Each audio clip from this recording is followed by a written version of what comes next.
So this is one of my more favorite spots to walk. Winter, summer, fall, spring, you name it. It's relaxing, not very many people, it's kind of secluded. It's called Martin's Landing in Michigamme, Michigan. And this is the old wagon trail. As you can see, we're in early October, gorgeous day, sun is shining. I'm actually wearing a t-shirt, as you can see, and just kind of walking Bella.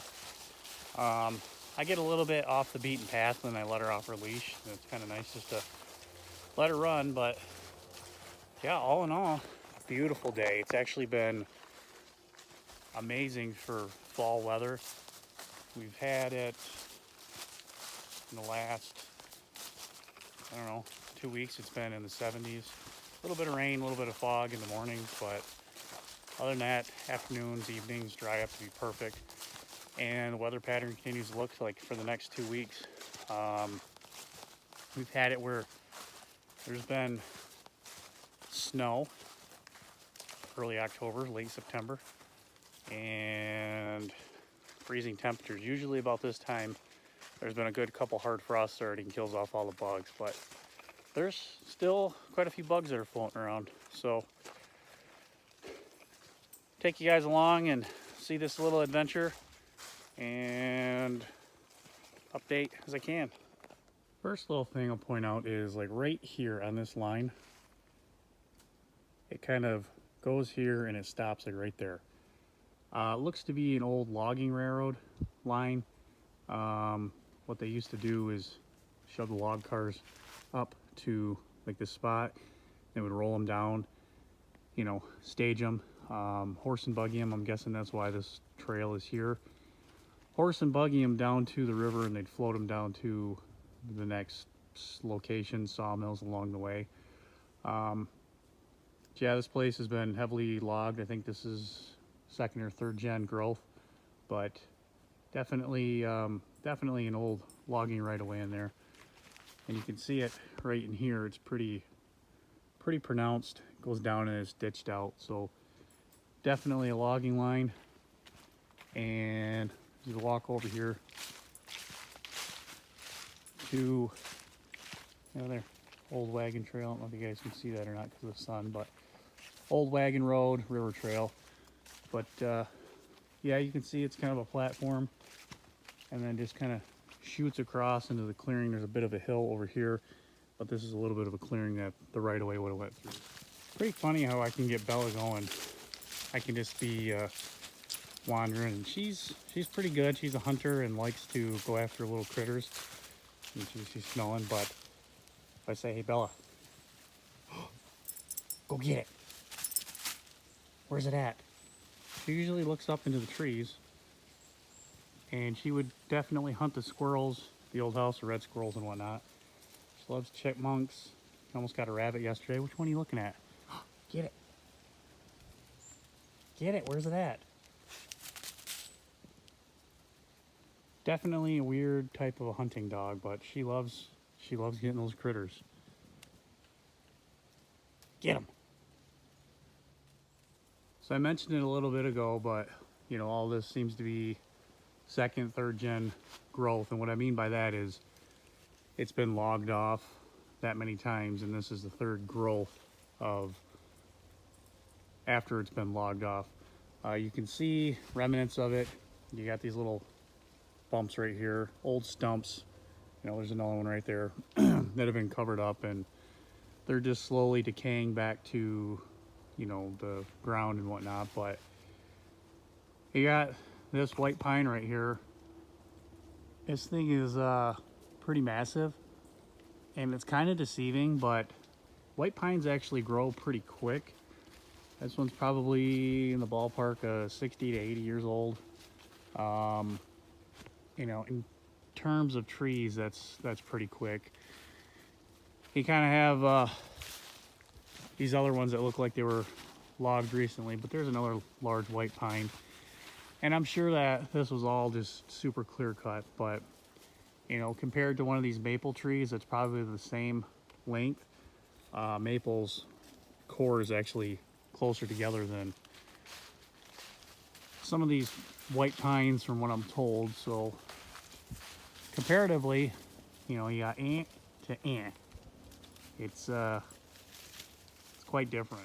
So getting back to the railroad side of things is with all this old growth that used to be in here, massive logs were, you know, logged out of here, set up on these little logging railroads, which makeshift companies, they'd slap track down on whatever, run them through creeks, all sorts of stuff through these little woods and whatnot, and they'd make bridges out of the timbers that they had, and then they would harvest the bridge timbers when they were done logging and pick up the railroad and move on to the next spot. A lot of these branch lines came off of the main line through here to Martin's Landing. You had the Chicago Northwestern that went over to Clowery, and then it continued over to Blueberry Mine, you know, North Lake, and over to Ishpeming. That's pretty neat. Looks like maybe an old telephone pole or something that's just been hacked off. So only one I've seen, but definitely neat and some remnants of an old road here. So some of the other railroads that came through here, the Ls&I, paralleled the Chicago Northwestern and went to Humboldt. You also have the Duluth South Shore and Atlantic, later the Sioux Line, that came through, and that's the current line to Humboldt right now. That C&N still uses to go up to Landsberg and all that. So right here, this little area that forks off, scoots across over to the right through there into the tree line, that is an old right-of-way. I believe that's that should be the Chicago Northwestern.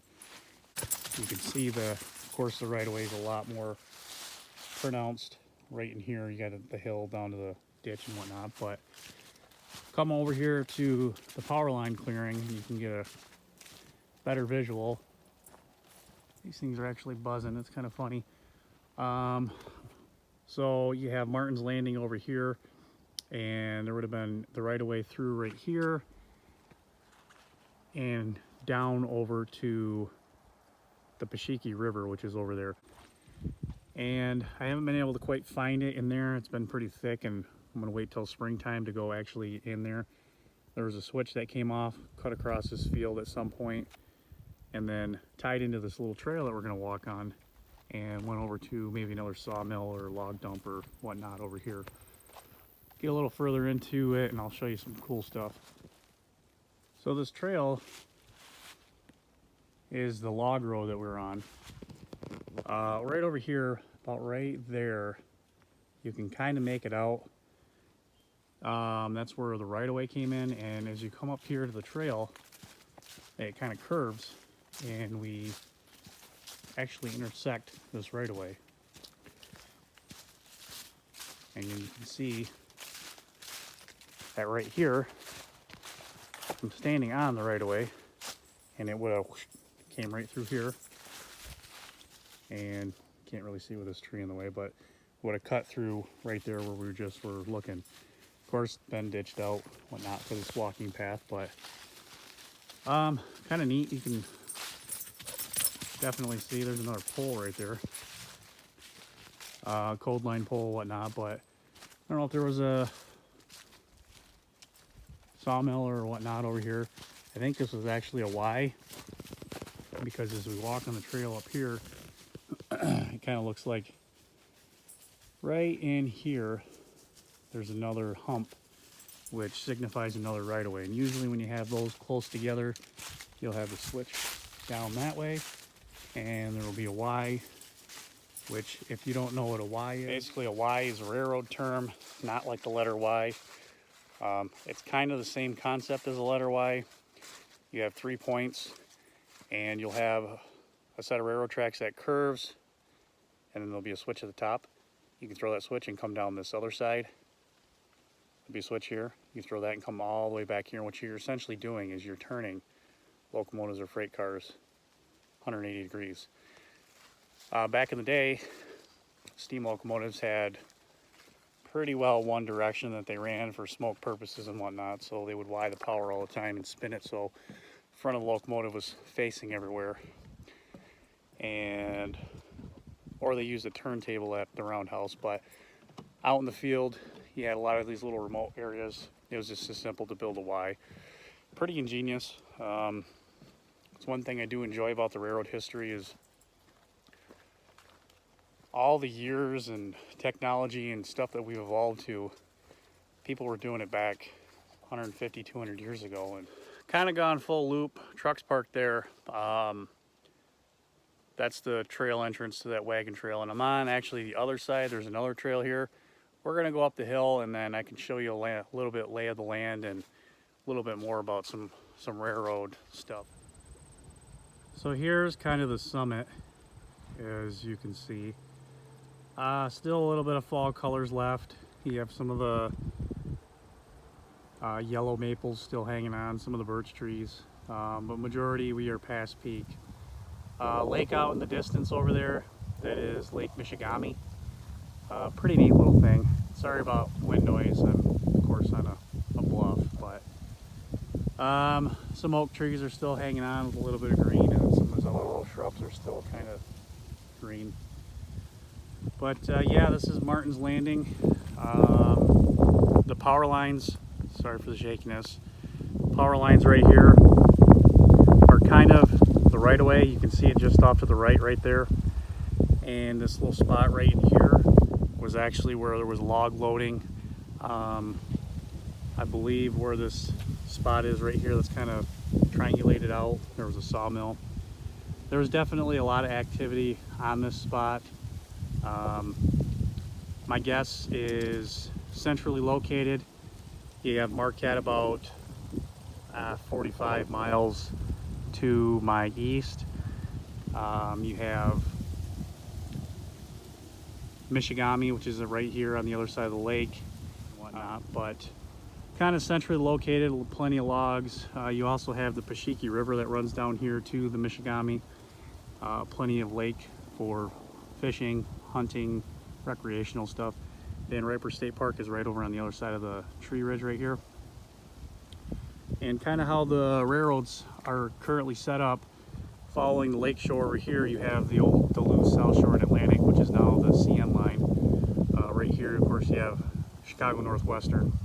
So just to the east of here, behind me again, you had Champion, and Champion was kind of a huge hub. You had 3 railroads in there: South Shore, Chicago Northwestern, and then a Milwaukee Road came up from Channing side. The Milwaukee Road actually terminated in Champion, and the Milwaukee, I believe, had plans to expand this way, but Great Depression and whatnot kind of hindered that. And of course, with the Depression, the mines went out, and underground mining that was all prevalent through here kind of dried up. Same with logging, it dried up quickly too. And once there's no business on a rail line back in the day, the idea was just to pull it up, abandon it. When you hear me talk about like a railroad grade, you know, it's actually the grade of the road that the rail bed is laid on that is what they refer to as a row or right-of-way. It's the right-of-way of the train. Yeah, that's kind of some of the terms. Oh, she got after a critter. Where'd it go? Get it. Slithered out right in front of us on the path, and she missed it because she was wandering off somewhere else. Another neat little thing we got here is you can kind of see down over this way as they go that way. It is the old Pashekee Grade Railroad. Continues down to Michigamme, and this was what they call the railroad that never ran. They built it, was going to go up to Lance, actually north of Lance, between Lance and Skaney. Actually built an ore dock, and there's cuts, there's rail, everything was laid, but not a single train ran on it. So kind of interesting. Definitely was something neat to point out here. Follows the river all the way up to the Pashekee Grade, but it's definitely pretty predominant seeing it here right now. It looks like it was converted to the road, the main drag, the highway. And judging by that little marker right there, State Trunk Line Bridge, 1914, I'm guessing that it was. Now, the other side here, we have CN's line, and that is the old Duluth South Shore and Atlantic. So pretty neat. You can see underneath the bridge there, they have the old timbers from the old bridge that when the steel girder was replaced. That thing's not going anywhere anytime soon. Those bridges are pretty stout. Yeah, this old bridge is pretty slick. Had never seen it before, actually. A little bit of deterioration, but man, just to think all the traffic that's gone over this bridge in the last 118 years, the craftsmanship that this concrete is, you know, back in the day, I mean, we can't even compare anything nowadays to what's done. So pretty remarkable. Still has some asphalt that's left in the ground here, but pretty stout bridge. Would have made for some pretty good photo opportunities if the train was coming by. So one other interesting thing, about a mile to my back, which is to the west, that's where the C&NW line up by Clowery through Martin's Landing, that little branch that I was walking on earlier, crossed over the Pashekee, curved, crossed over what is now US 4128, and then parallels the South Shore into Michigamme. C&W, of course, terminated there. There was quite a few establishments there. They had a roundhouse, whole section crew was there, established there. They had railroad bunkhouses and whatnot. I mean, Michigamme was a pretty happening little place. This thing's still standing, but this would be a nice little spot to drop a kayak in and go exploring for sure. Whether it's being out to the Michigamme over there, or you want to end up going upstream to see that. So this is Champion Veterans Memorial Park. Right along 41 here, you cross through and check it out. But yeah, they got a little monument here, little logging cart, pay respect to the veterans and whatnot. And you got the Champion CN sign and the Welcome to Champion sign. But this is all pretty well open. You can see right here where I'm standing is actually on another right-of-way. This is where the Milwaukee Road would have come into Champion here. And we're going to walk down there here in a little bit. And then off to the right there is where the Milwaukee Road had a engine house, which is actually still standing. So we'll go take a look at that here too. But yeah, there was a big yard here, interchange point. So not too far in here, you can see the concrete slab that's still right here. I'm standing on what would be the Milwaukee Road's main line, but this is where the depot had stood. Kind of just not much left of it. Looks like some retaining walls from the old platform staging setup where those rails staged at, and maybe team track or something was down over yonder, but definitely not much left of what's here other than a concrete foundation. Pretty sad. I believe it was the depot burned down and they just demolished it. It was a really beautiful depot, but yeah, this is all that remains. It's just some concrete foundations, nothing really more than that. And the concrete actually extends way down here. So there was quite a big waiting platform and whatnot. I'm just in awe that this is such a large, you know, section that was set up for staging trains. Probably would have had at least 10, 12 passenger cars on a busy day. So this part of the Milwaukee Road was pretty well groomed. It's maintained right now as part of the ATV trail. South Shore is of course over there, but this went down and went south just before Humboldt, and then went to down by Republic, through Republic, and then paralleled M95 south to basically what is now the ELS. Over to my south, you can see the building right there. That is the old engine house for the Milwaukee Road, and it's now kind of a boat storage facility. And I'm gonna go walk over there and get you a better view of it. Okay, so now we're on the lead that would have been to the engine house. You can just see all the ore, how sparkly it is right in there. That's just left in the roadbed here. It's pretty amazing that this must have been what they were pulling out of the mines over by Michigamme. But let's walk over towards that engine house and take a gander at it. So there's the engine house. You can see it was a 2-stall, 1-2. They actually have the tall doors still. They could have probably fit 2 bigger locomotives in there, 4 smaller ones. I don't know what they would have fit in there. Maybe some section equipment, but you can see there's still railroad ties embedded in the ground here. And this actually follows the right of way where we walked in from, so there's probably a switch here. Nice 250 that maybe might need some revival in here soon. Some bolts sitting in the weeds, but yeah, definitely pretty interesting setup here. Looks like there's a swamp full of water over there, so that very well could be right there. That could be the pit where the turntable was.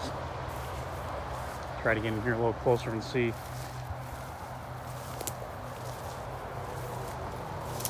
I'm gonna have to go back and look at my maps and check some stuff out and kind of review the video that I'm taking right now, but pretty neat.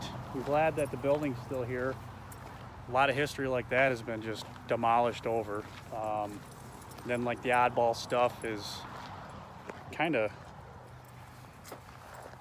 still around, but you know, a lot of railroad stuff is kind of going by the wayside, if you want to use that term.